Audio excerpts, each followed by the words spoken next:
unë kam tani Faden Softën, ai është ekspert sigurie me cilin do të bisedoj për të tilla raste dhe si të mund të përmirësojmë atë që është një kornizë procedurale ku policia duhet të veprojë brenda normave pa cënuar dinjitetin e të miturve, por edhe të personit që shoqërohet, pasi deri në momentin e një vendimi gjykate ai prezumohet i pafajshëm. Faleminderit zoti Softa që je në MCN dhe në revistën MCN për të biseduar së bashku.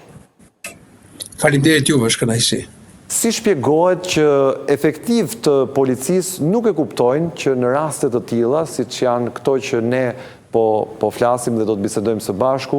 nuk e kuptojnë që mund të shkaktojnë një traumë për të miturit që ndodhen prezent kur ata shoqërojnë një person? Policia e shtetit ka bërë dhe vazhdon të bëjë trajtime të vazhdueshme për punonjësit e saj. Her pas here kemi largime, ardhin e të rinjve dhe ndoshta një pjesë e defekteve që vijnë. Duhet të alternohen dhe shërbimet e policisë, ku duhet të jetë një punonjës i ri, por patjetër dhe një punonjës tjetër me eksperiencë që është në gjendje të dominojë dhe jetë në gjendje të zgjidhë situata dhe probleme të ndryshme që mund të ndeshet gjatë shërbimit të struktura policore. Raste të tilla sigurisht që lejnë gjurmë, aq më tepër tek të miturit, të cilët krijojnë dhe trauma, dhe kjo është një pasojë e cila sigurisht që kërkon një lloj ndryshimi në qasje, në sjellje, por në radh parë në mënyrën e protokollit të shoqërimit personave në rastet kur ata janë prezencë të personave të mitur.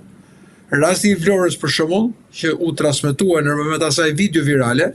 u filmua në celularit nga një minorene,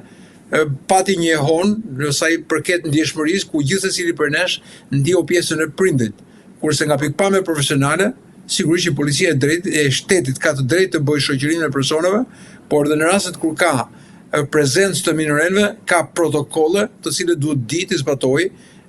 protokolle që të mos ketë problematika që të krijojnë traume tek fëmijët. Po mirë, në këtë rast ju duke konsideruar në mënyrë, si më thënë, generaliste ose duke i bërë një analizë të përgjithshme, vlerësoni se policët janë të patrajnuar apo janë policë në nxitime sipër dhe nuk mendojnë se çfarë po shkaktojnë? Si e vlerësoni këtë? Keni parasysh që na ka ndodhur një rast edhe më ekstrem, vrasja e Klodian Rashës, për shembull në Laprak, ishte një akt i tillë afërsisht nga veprimi i nxituar i policisë, nga ai rrëmbim adrenalina, nuk e di se si mund ta shpjegoj nga pikpamja emocionale, emotivit të dy palëve, pra e atij që ikën dhe atyre që gjëmojnë dhe ndodhi fataliteti. Atëherë, këto dy raste kanë të ngjashmërinë efekti i përgatitjes profesionale, niveli profesional i punonjësit të policisë në mënyrën e komunikimit dhe zbatimit të detyrave funksionale. Ajo çfarë i ndan, në këtë rast kemi një shoqërim me forcë të një punonjësi të një qytetari që nuk zbaton urdhrin e policisë që kërkon shoqërimin apo kontrollin e automjetit, dhe në rastin tjetër kemi armën e shërbimit që ai përdor duke krijuar ato që ne evidentuam në mediave dhe çështja sot është i dënuar personi për shkak të përdorimit të armës pa kriter, kur nuk kemi një reagim me armë dhe kriteret për përdorimin e armëve patjetër janë përcaktuar në ligj. Rasti i Vlorës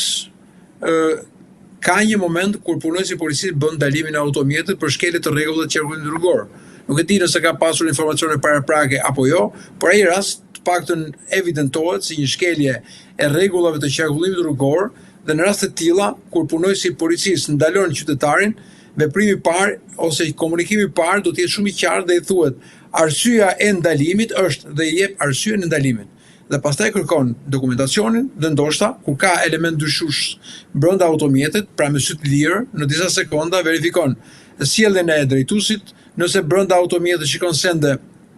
të paligjshme,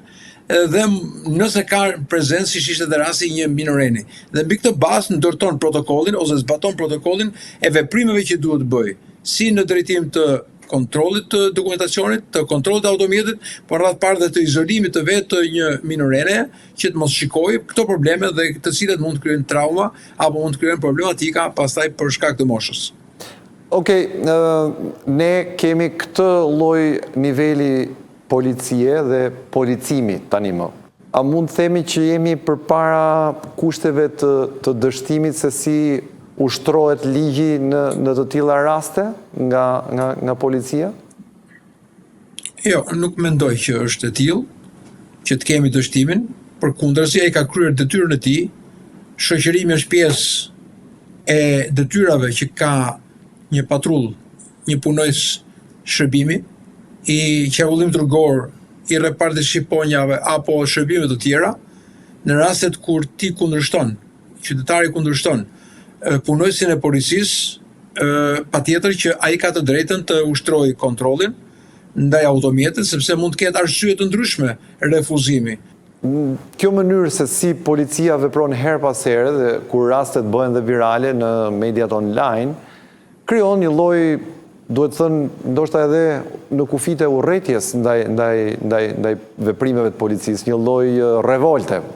nëse nuk shkojmë deri te urrëtia. Pra krijon një lloj pakënaqësie dhe ajo ndjehet. Pra po të dëgjosh zërat e qytetarëve që reagojnë, ç'a bëjnë këta kështu, si mund ta bësh kështu, ç'është kjo ndërhyrje, ç'a ka bërë ai? Pra kjo është një revolte natyrshme, një reagim i natyrshëm, ndërkohë që policia është pjesë e mbrojtjes qytetarit, pra është në krahun e qytetarit, nuk është në krahun e represionit ndaj shtypjes së qytetarit. Në këtë kuptim, duhet të them si neve mund të bëjmë të rregullimin ku mos ta shohë qytetari policin si njeriu që duhet i shmangë, duhet i iki, duhet ta shohë me frikë, duhet ta shohë si njeriu që i krijon siguri. Marrëdhënia me publikun është shumë e rëndësishme dhe madje për këtë është investuar shumë edhe nga qeveria e Suedis lidhe për marrëdhënien në komunitet. Marrëdhëniet me publikun janë shumë thelbësore, sepse policia duhet të jetë në mbështetje të publikut dhe duhet të jetë në mbrojtje të qytetarëve shqiptar. Kjo është shumë e rëndësishme dhe ky do të jetë ajo pjesa e trajnimit dhe se si në mënyrë profesionale punojësi i policisë duhet të komunikojë. Pra, është një reagim që duhet të jetë proporcional në raport me komunikimin e qytetarit. Faleminderit, ishte Fation Softa në revista MCN.